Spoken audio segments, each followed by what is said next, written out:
Hey guys, welcome to today's video. I'm Sarah. This is No BS Beauty. So tonight I thought I'd just do a skincare routine video. A few of you asked for kind of an updated routine coming into fall now and how to add in some actives. I'm going to also do some self-tanner and some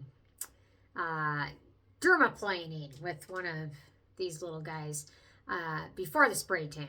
So it helps to exfoliate the skin. So I'm going to start with the cleanser. I've got some makeup and sunscreen on. For my makeup remover, I'm using the Geek and Gorgeous Mighty Melt. And then to follow that up, I'm using the Prequel Gleanser.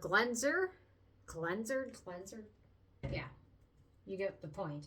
And I'm going to dry off with a cloth. Occasionally I use these, like, they're one-time use face towels. It's nice because then I get more use from them. So I'll probably use them with the Dermaplaning tool too. So, okay, I'm going to cleanse. So here we go into my beautiful bathroom mess. But the Geek and Gorgeous cleanser is really nice. It's no fragrance in it. A little bit of it goes a long way. So that's a nice thing. This was a lot that I just picked up. But there's a lot of eyeshadow on today. So I want to get all of the little bits of eyeshadow off. So, yeah, that was way too generous of a dollop. Why did I do that so much? Okay. It's a really nice cleanser, though. Just takes a minute to smooth it over everything. Allow it to break down the oils on your skin.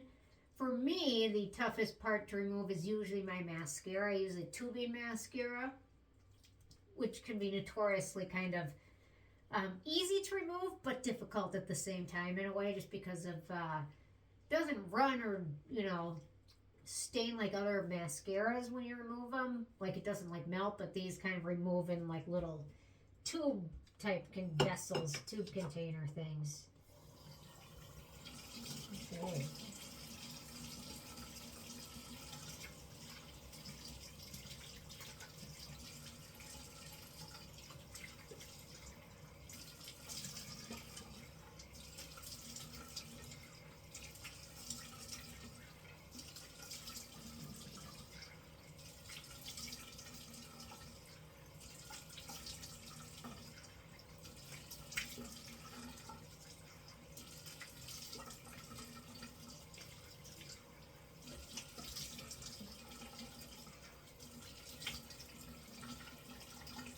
Okay, next up, the Prequel.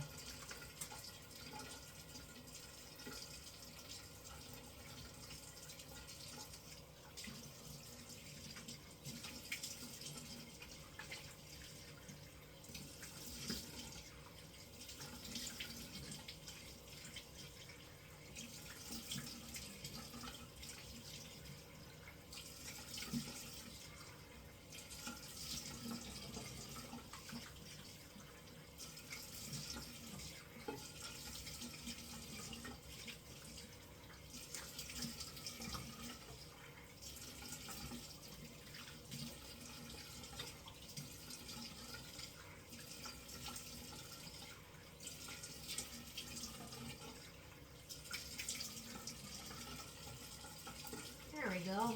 Okay. Drying my hands off quick, and then I've got my little towel-y. I'll call it towel-y. You're a towel. Remember that? Towel-y from South Park? There we go.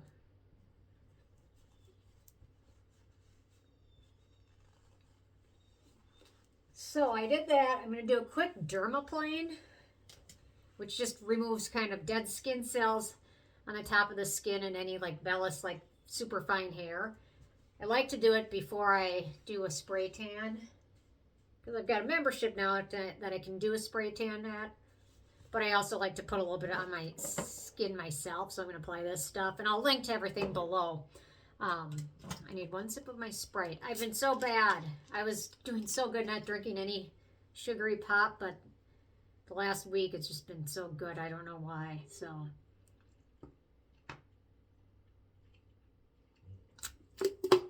no paid promotion here. It's pure Sprite. So I will see to try and link to these and their refills. It's just kind of vibrates a little bit. I don't know if that actually does anything helpful in that, but anyway, so I always dampen my skin and then apply it, so I will do that.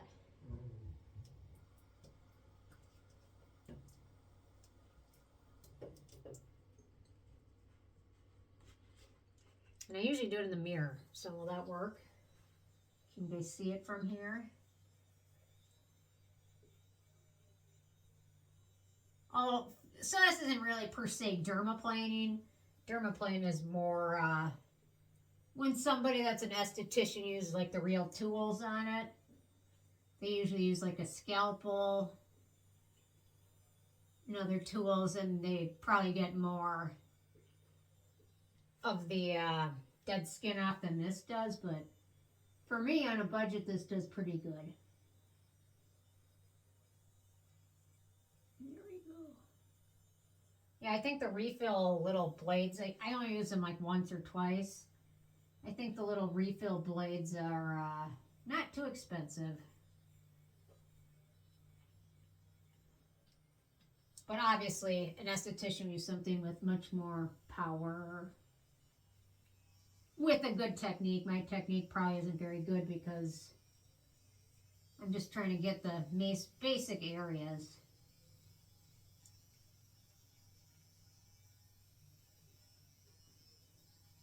And an actual esthetician can do your forehead and things. I guess I could try my forehead. Not a lot of dead skin or vellus hair in my forehead, so...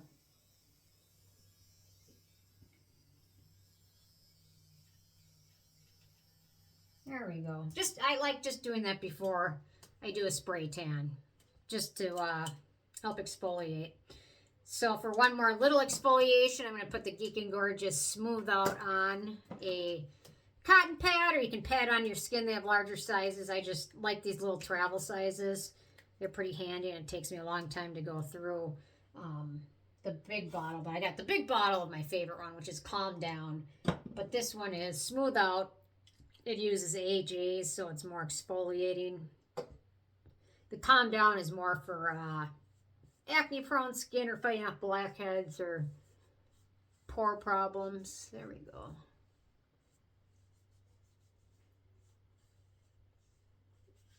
Depending on your skin tolerance, I mean, you could got a little bit of leftover self-tanner in that one spot. I just want a fresh spray tan, you know? Okay.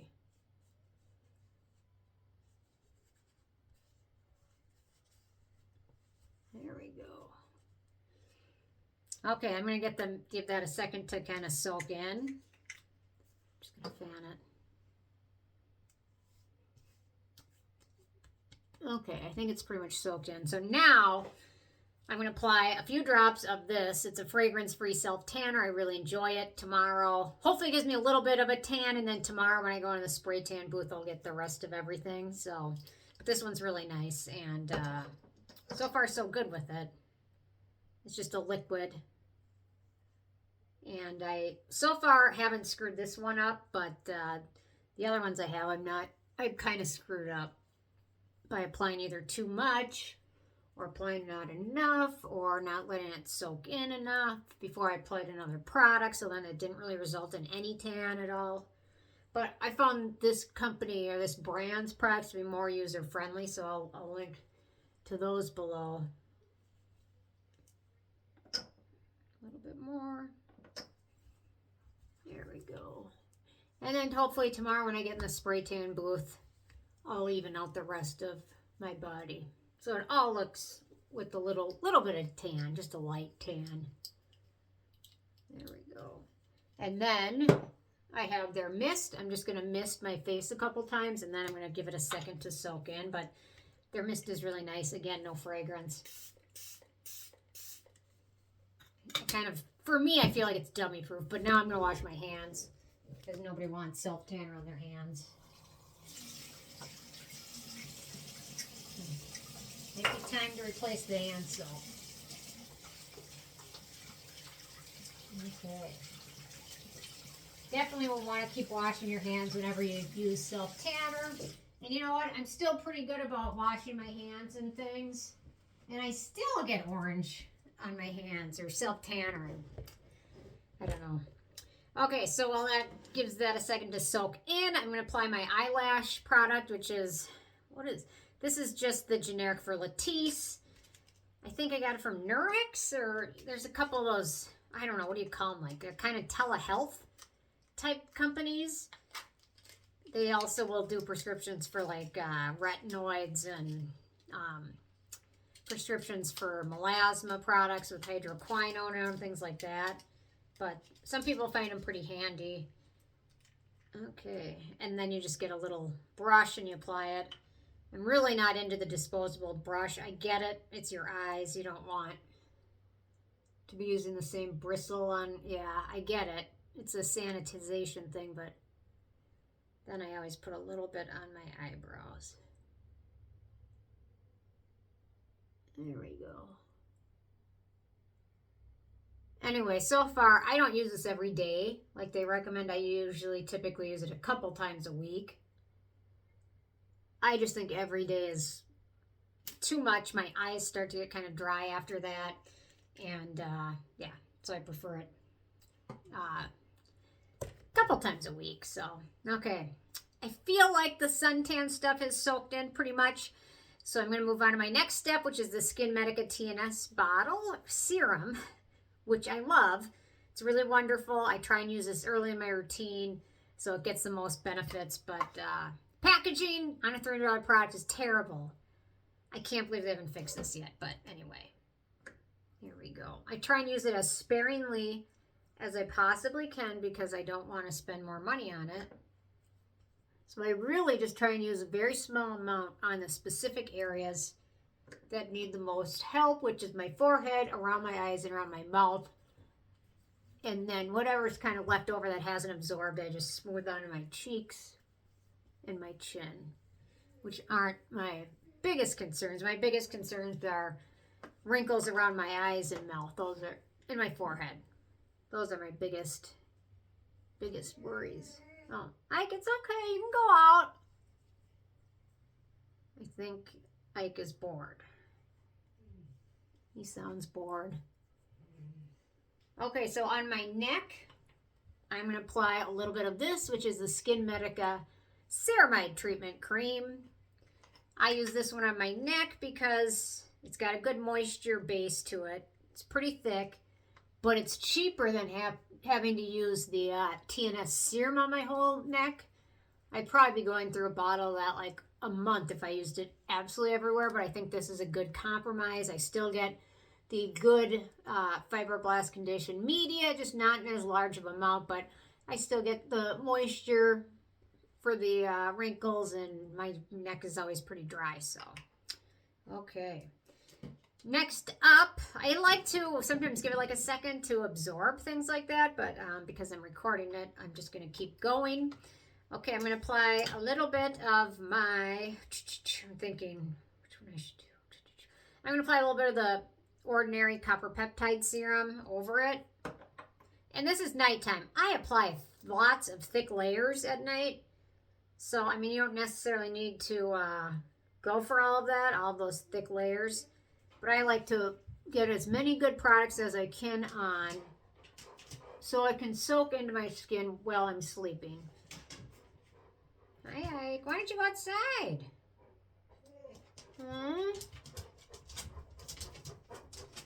Okay, a little bit on my neck.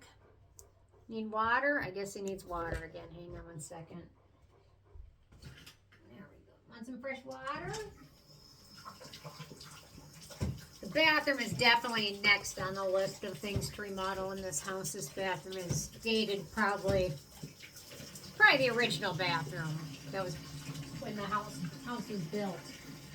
I have a strong suspicion. If not, it was remodeled like in the 80s because it's from the 80s. Okay, that soaked in pretty nicely, and I was able to get a touch of it down to my neck. So that was the Ordinary Multi-Peptide Copper Peptide Serum, which is lovely. Okay, then I'm going to apply, why not, A little bit of Peach and Lily MiniProtein Ampoule. Really nice product. Really soothing, hydrating, plumping, all of that. My hairstylist, I'm going to get my hair cut and colored tomorrow. Hopefully. I always shower at night, so hopefully she will forgive me if my hairline is greasy, because I'm not going to wash my face now, or my hair now, so okay. I think that's soaked in pretty good. So as you can see, I was able to mix in some exfoliants, and I mixed in some copper peptides, some self-tanner, and some of the SkinMedica TNS. I think layering actives like retinoids and exfoliants and copper peptides. You want to apply a neutral layer between them and give them a minute to soak in before you go on to the next step. But typically, I'm able to fit in a few goodies. If I didn't use my exfoliant this morning, I could have instead just used a retinoid right away after cleansing and toning. So that's an option. So you can fit them in. You just need to give them a little bit of a break between the two so it can soak in, and just make sure you're applying like a buffer layer in between and not overdoing it. I would typically say two good actives in the same routine is good. More than that, it just increases the likelihood of irritation, so you don't want to go too crazy. So I think exfoliants alternate, then the next night routines, things like that. So I am going to put on Topicals Faded, which has a fragrance-free version back again, but it's in a tiny bottle. But I have so much melasma, so I try to use a brightening product in a evening routine every night. I try and pick one. I've got a handful of different brightening products that I love, and I'm kind of switching between them. If you're interested, I can do a list for you, but I like to kind of change it up, use different ones, because certain brightening products use different ingredients in different ways. So it might be beneficial for one with melasma, but then not as beneficial as someone with dark spots from post-acne hyperpigmentation, or somebody with sun damage, things like that. So I like to mix in as many different brightening products during the week as I can, because that melasma, like I said, it's a tough one to tackle. Hyperpigmentation is tough in and of itself, but when you figure in the melasma, it's even more of a challenge. I mean, you can see it still. It's probably never going away, but it's much better than it used to be. So, okay, next up. Oh, thank you, Ike. I'm going to apply the Klairs Midnight Blue Calming Cream, which I love. Love, love, love this stuff. Just soaks into my skin, feels really nice and soothing, no scent. Feels really good. There we go. So I'm curious how the self-tan will work out with all the layers I put over it. I'll probably end up at the self-tanner place anyway, which is fine because I have a membership there. So I might as well use it as much as I can, you know. Okay, I am going to put on my eye cream quick if I can find it. Hang on. Should be right around here. I can't find it. Where is it? Where did you go, eye cream? Where did my eye cream go? Usually I pull my stuff all out ahead of time, but I didn't. I neglected to plan ahead, and that is annoying to me because I know it's somewhere. It's always, for some reason, I can never find this one when it's on the countertop. I don't know why. It's always escaping me. Here it is. There we go. I don't know why, but I just, every time I look for it, there's just something about the packaging that makes it not stand out whatsoever. So I'm just going to put a little bit on my eyelid. And my eyelash serum is all soaked in and nice. I'm going to put a little bit around my eyes. Same for the other eye. Same for the other eye. I love this stuff. There's a lot of great eye creams. This has been one of my favorites for a long time now. And last but not least, oh, two more things. Cosrx Snail Cream is a must-have. Put a light layer of that on. There we go. If you haven't tried it, I highly recommend it. If you haven't tried it because you're vegan, check out the Isn't Tree Vegan Yam Root Cream. It's got yam root, which is a close nature alternative to snail mucin. It has some of the same benefits in texture and hydration. There we go. And last but not least, I gotta wipe my lips off, is my lip balm, which is currently I'm going to the Klavuu Nourishing Lip Mask, which is my current favorite. I'm really enjoying it. It really has no taste to it. A little bit of vanilla, but that's about it. But it's really nice and calming on my mouth, which gets pretty dry actually towards the winter, especially the corners of my mouth tend to get cracked a little bit. So there we go. I think I'm good. Yeah, feel pretty good. Everything feels nice and hydrated. 20 minutes, not bad, and I fit in some nice actives and things like that. Azelaic acid is a great active, and that one plays friendly with other actives typically. So one additional thing I could do is apply a nice azelaic acid cream or something in there. You know, when I already did the exfoliation and then the dermaplaning and things like that, I think just going with the peptides after that was good. Tomorrow I'll do retinoids and then alternate like I do. So yeah, so anyway, I think I'm all tidy and ready to go lay down. I think Lincoln is looking for me. Lincoln really likes when it's chill time, when the day's done. He just loves chilling. That's the favorite part of his day. And Ike too sometimes. Ike likes to be up more, but anyway. Okay, thanks so much for watching today's video, and leave any comments or thoughts below. Thank you so much. Bye-bye, guys.